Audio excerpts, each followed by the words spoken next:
নমস্কার, পশ্চিম মেদিনীপুর থেকে পুতুলের হোম কিচেনে আপনাদের সকলকে জানাই স্বাগত। আশা করি আপনারা সকলেই খুব ভালো আছেন, আমিও খুব ভালো আছি। আজকে আপনাদের দেখাবো তৈরি করে বোঁদে। তো বোঁদে কিভাবে তৈরি করতে হবে সবাই তো করেন বাড়িতে, একদম ছোট্ট ছান্তা দিয়ে। তো আজকে আমি সেই জন্য ছান্তা একটা কিনে নিয়ে এসেছি, সেটা দিয়ে করব।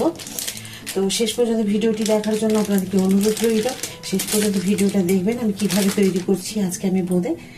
তো এইভাবে আপনারাও তৈরি করে নিতে পারবেন। আমি নিয়ে নেব 200 থেকে 250 গ্রাম বেসন, মানে একটা 500 প্যাকেটের হাফ নিয়ে নিচ্ছি। আপনারা ওইভাবে আন্দাজ করে নিয়ে নেবেন। তো দেখুন আমি এতটা বেসন নিয়ে নিলাম 250 মতো। আর এটাতে আমি কি দেবো সেটা তো আমি আপনাদের বলবোই। তো ভিডিওটা দেখতে দেখতে প্লিজ ভুলে যাবেন না কেউ, আপনাদেরকে সকলকে অনুরোধ করছি আমি, প্লিজ লাইক সাবস্ক্রাইব করে দেবেন। আর ভিডিওটা প্রচুরভাবে শেয়ার করে দিন, যাতে আমার নতুন নতুন বন্ধুরা আমার এই নতুন ধরনের ভিডিওগুলোকে দেখে আর তৈরি করে নিতে পারে। আর আমার প্রত্যেকটা ভিডিওতে একটুখানি আলাদা কোথাও থাকে, আপনারা সেটা বলেছি, কমেন্ট করবেন কোথায় আলাদা থাকে। তো চলুন এর মধ্যে কি দেবো সেগুলো দেখে নিই। প্রথমেই দিয়ে দেবো, দেখুন আমি অল্প একটুখানি খাবার সোডা 1 চিমটি মতো।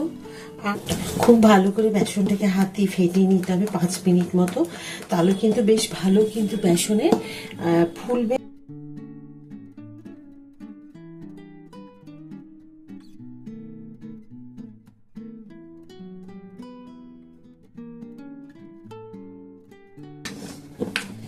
এবার দিয়ে দেবো এখানে আমি একটুখানি তেল, মানে 2 চামচ মতো, ব্যাস এইটুকুই দেবো। আবার এটাকে আমি খুব ভালো করে হাত দিয়ে ফেটিয়ে নেব। আপনারা হাত দিয়েও ফেটাতে পারেন, বা একটা মানে কাঁটা চামচ দিয়ে, বা হাতা দিয়ে, বা উইগুলো দিয়ে, যেটাতে দিয়ে হোক, তবে হাত দিয়ে ফেটালে কিন্তু খুব ভালো হয়।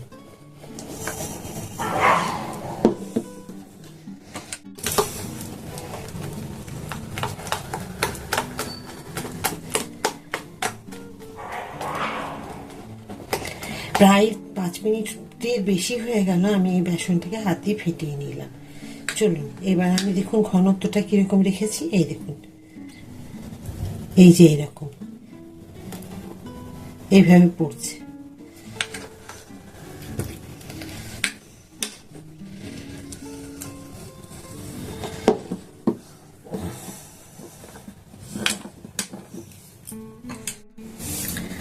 দেখুন এই ছান্তাটা দিয়ে আজকে আমি বোঁদে করব। সব সময় দেখবেন সবাই আমরা বাড়িতে করে থাকি এরকম একটা ছান্তা দিয়ে, বা এর থেকে একটু বড়, কিন্তু এতে না খুব ভালো বোঁদে হয় না। সেই কারণে আমি কি করব, এইটা দিয়ে করব। এটা আমি কিনে নিয়ে এসেছি, আমি যখন বাঁকুড়াতে গিয়েছিলাম বাবার বাড়িতে, তখন আমাদেরই একটা পরিচিত দোকান থেকে দাদা বললাম ওনাকে, উনি বলতে তখন উনি আমাকে দিলেন, বললো এটা তুমি করতে পারো বাড়িতে। তো দোকানের জন্য এর থেকেও বড় হয়, আর এগুলোও ব্যবহার করে দোকানে। তো চলুন আমি একটু তেলটাকে খুব ভালো করে গরম করে নিয়েছি, এবার এটাতে আমি দিয়ে করছি। দেখুন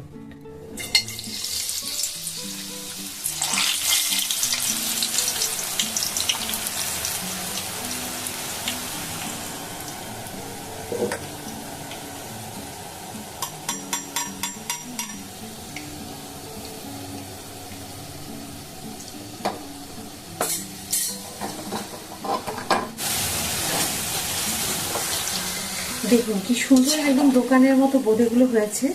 আমি যতবারই করেছি এটা দিয়ে এত সুন্দর হয়নি, হয়েছে মোটামুটি, কিন্তু একদম পারফেক্ট যে বোঁদে তৈরি হয় যেটা দোকানে আমরা কিনে খাই, ঠিক ওই রকম হয়েছে আজকে। মনটা এত খুশি লাগছে কি বলবো। দেখবেন আমরা যারা রান্না করি, যখন দেখবেন ঠিকঠাক জিনিসগুলো হয়, তখন কিন্তু রান্নাটা, তখন কিন্তু খুশিতে মনটা ভরে যায়। তারপর যখন আবার বাড়ির সকলে খেয়ে বলে খুব সুন্দর হয়েছে, তখন তো আরও ভালো লাগে, উৎসাহ বেড়ে যায়, তখন মনে হয় যেন আরও ভালো করব। তো সেই রকম আপনাদেরকেও এইভাবে আমি বলি যে আপনারা যখন কমেন্ট করে জানান খুব ভালো হয়েছে দিদি ভাই, তো বা খুব ভালো হয়েছে আপু, তো আমার খুব ভালো লাগে। তখন মনে হয় সত্যি আপনাদের কাছে আরও কি ভালো জিনিস নিয়ে আসবো, আপনারা খুশি লাগবে, আপনারা শিখতে পারবেন। হয়তো জানেন, হয়তো অনেকেই অনেক কিছু জানেন, আমার থেকেও হয়তো ভালো জানেন, আমারও কিছু শেখার আছে আপনাদের কাছে, যেগুলো আপনাদের কাছ থেকে শিখতে পারি। তো যাক, দেখুন আজকে আমি বোঁদেটা করেছি, এত ভালো লাগছে আমার, মানে কি বলবো। তো এইভাবে দেখুন ভেজে দিচ্ছি, এবার তুলে নেব। এবার দেখুন এগুলোকে আমি তুলে নেব।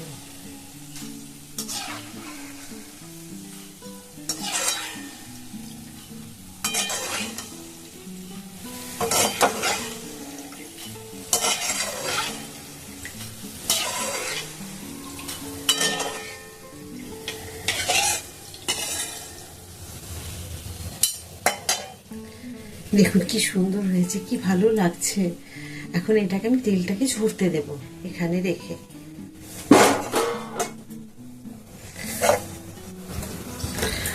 আবার দিয়ে দেব।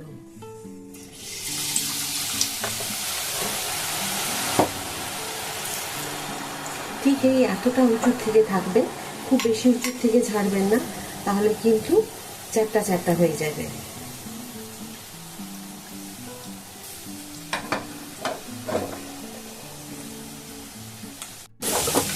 আবার আমি তুলে নেব এগুলোকে।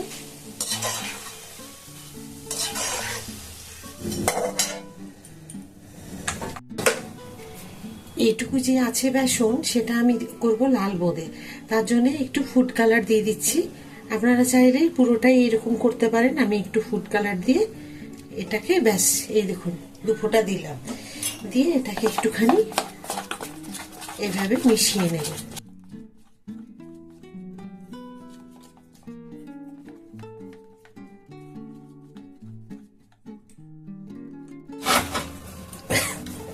এবার আমি করে নেব লাল বোঁদে।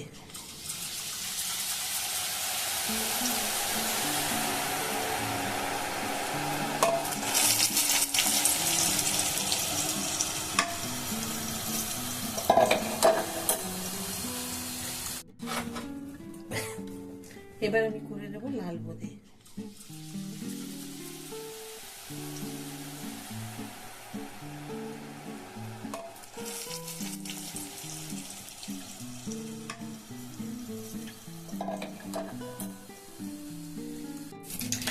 আমি দিয়ে দেবো 200 গ্রাম জল এখানে মেপে।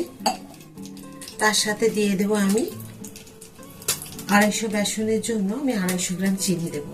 দিয়ে দেবো, মানে এই বাটির 250 গ্রাম চিনি দিয়ে দিচ্ছি। ব্যাস, এটা এখন ফুটে গেলে তারপর আমি রসটা কিভাবে করবো সেটা দেখাবো। চিনির রস দেখুন ফুটছে, খুব সুন্দরভাবে ফুটে গেছে আর মিশেও গেছে অনেকটা। এটা আমাদের কোনো একটা দুতার করার কিছু নেই, একটা দুতার কিছু করতে হবে না, শুধু চিনিগুলো গলে গেলে ভালোভাবে মিশে গেছে। তারপরে কিন্তু একটু হালকা ঠান্ডা যখন হয়ে যাবে তখন আমি বোঁদেগুলোকে দিয়ে দেবো। তার বোঁদেগুলো এত সুন্দর ফুলেছে হয়েছে, বোঁদেগুলো আপনারা দেখলে বুঝতে পারবেন যে সত্যি বাড়িতে এত সুন্দর দোকানের মতো বোঁদে তৈরি করা যায়। ওই জন্য মনটা আজকে আমার ভীষণ খুশি যে এত সুন্দর বোঁদে তৈরি করতে পেরেছি আমি। সম্ভব হয়েছে ওই ছান্তাটার জন্য, বোঁদে তৈরি করার ছান্তাটার জন্যই এত সুন্দর বোঁদে তৈরি মানে হয়েছে। আর যে মিশ্রণগুলো আমি যেভাবে মানে যেটা দেওয়ার দরকার বেসনে সেটা দিয়েছি বলেও অনেকটা হয়েছে। ঠিকঠাক না দিলে বোঁদে কিন্তু অত সুন্দর হয় না। পরিমাণটা যদি ঠিকঠাক দেওয়া হয় সত্যি খুব ভালো হয়। দেখুন খুব ভালো মিশে গেছে। এই যে এখন আমি একটু ঠান্ডা হয়ে যাওয়ার পরে বোঁদেগুলোকে মিশিয়ে দেবো। দেখুন একদম মিশে গেছে, চিনিগুলো গুলে গেছে। এটা কোনো একটা দুতার নয় কিন্তু। চলুন এখন একটু ঠান্ডা হয়ে যায়, তারপরে বোঁদেগুলো আপনাদের দেখাবো। দেখুন এই লাল বোঁদেগুলো আমি করেছি। এটা লাল বোঁদে দেখুন গোল গোল একদম মতির মতো হয়েছে আর মুচমুচে একদম। এগুলো কিন্তু থাকবে না, এত সুন্দর মুচমুচে নরম একটুখানি তো হবে। আর এইগুলো তো দেখে বুঝতে পারছেন কিরকম হয়েছে, একদম গোল গোল, একদম গোল গোল হয়েছে আর খুব ভালো লাগছে দেখতে। এই দেখুন, নিশ্চয়ই আওয়াজে বুঝতে পারছেন এক একটা পুরো আলাদা আলাদা হয়ে আছে। তো চলুন আগে চিনির রসটা ঠান্ডা হয়ে যায়, তারপর মিশিয়ে দেবো আমি। দেখুন অনেক ঠান্ডা হয়ে গেছে, এর থেকে বেশি আর ঠান্ডা করব না। বেশি ঠান্ডা করে দিলে কিন্তু তখন ওগুলো ঠিক মিশবে না। তো সেই কারণে আমি এগুলো এখন দিয়ে দেব।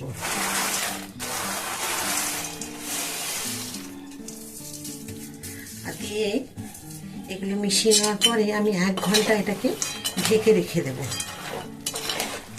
অবশ্যই একটা জিনিস খেয়াল করবেন, বোঁদেগুলো যেন একদম ডুবে থাকে চিনির রসের সাথে, তা নাহলে কিন্তু চিনির রসটা ভালো করে শোক করবে না, ভেতর পর্যন্ত যাবে না। দেখুন আমি চিনির রস কতখানি আছে দেখতে পাচ্ছেন তো, এটা কিন্তু টেনে নেবে। তো এটা কিন্তু আপনাদের খেয়াল রাখতে হবে। আর একদম ঠান্ডা যদি রস হয়ে যায় তাহলে কিন্তু ভালো ভিজবে না। তো দেখুন আমি এখন এগুলোকে 1 ঘন্টার জন্য ঢাকা দিয়ে দেবো। 1 ঘন্টা পর আপনাদের কাছে আমি ফিরে আসছি।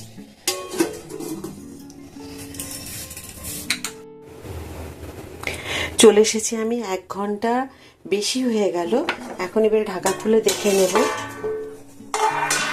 তো দেখুন একবার মাঝখানের কিন্তু আমি বোঁদেগুলো নেড়ে দিয়েছিলাম, উল্টাপাল্টা করে সব মিশিয়ে নিয়েছিলাম। তো দেখুন এখন কি সুন্দরভাবে পুরো রস টেনে নিয়েছে, একবার বোঁদেগুলোর ভেতর পর্যন্ত রস চলে গেছে আর খুব সুন্দর হয়েছে। আর গন্ধ, যে একটা বোঁদের যে গন্ধ আসে আপনারা দোকানে গেলে আমরা পাই বোঁদে কিনতে যখন যাই। আর দেখুন লাল আর হলুদে কি সুন্দর লাগছে দেখতে। জানি না আপনারা বুঝতে পারছেন কতটা, কিন্তু খুব সুন্দর হয়েছে। আমি তো বলছি, মানে আমি তৈরি করেছি, আমি তো বলবোই খুব সুন্দর হয়েছে। আপনারা অবশ্যই কমেন্ট করে জানাবেন কেমন হয়েছে। আর আপনাদের দেখাচ্ছি, দেখুন পুরো রস টেনে নিয়েছে, দেখতে পাচ্ছেন তো? পুরো যে কত দেখিয়েছিলাম আপনাদেরকে যে একদম পুরো চুপচুপ করছিল, এখন দেখুন আমি দেখাচ্ছি। এই দেখুন কিরকম নরম হয়েছে, এই যে দেখেছেন কিরকম হয়েছে। এক একটা দেখুন পুরো রস ভর্তি একবারে। আবার দেখাচ্ছি, দেখুন এই যে খুব সুন্দর হয়েছে। প্রত্যেকটার সাথে প্রত্যেকটা মানে কি বলবো, একটার থেকে একটা আলাদা। আর এইভাবে কিন্তু পুরো ভর্তি হয়ে আছে, পেট ভর্তি রসে দেখুন বোঁদে। তো খুবই সুন্দর হয়েছে। আমি এক কথায় বলবো, আমি এরকম একটা ডিশের মধ্যে সাজিয়ে নেব। দেখুন খুব সুন্দর হয়েছে তো, আর খুব ভালো লাগছে দেখতে। তো আশা করি আজকে আপনাদের বোঁদের ভিডিও খুব ভালো লেগেছে। আর শেষ পর্যন্ত এই ভিডিওটি দেখার জন্য আপনাদেরকে অসংখ্য ধন্যবাদ। এইভাবেই আপনারা আমার সাথে থাকবেন আর পাশে থাকবেন। আর কমেন্ট করতে কিন্তু একদমই ভুলবেন না কেমন হয়েছিল আজকে বোঁদে। আর প্রচুরভাবে ভিডিওটা প্লিজ শেয়ার করে দিন, যাতে আমার বন্ধুরা সকলেই আমার এই বোঁদের ভিডিও দেখতে পারে আর তৈরি করে নিতে পারে। আর আপনারা মনে করে আবার বলছি যে লাইক আর সাবস্ক্রাইব করে দেবেন। তো চলুন আবার একটা নতুন ভিডিওতে নতুন রান্না নিয়ে আপনাদের সকলের কাছে আমি চলে আসব। সবাই খুব ভালো থাকুন এই বলে আজকের ভিডিওটি আমি এখানে শেষ করব। নমস্কার।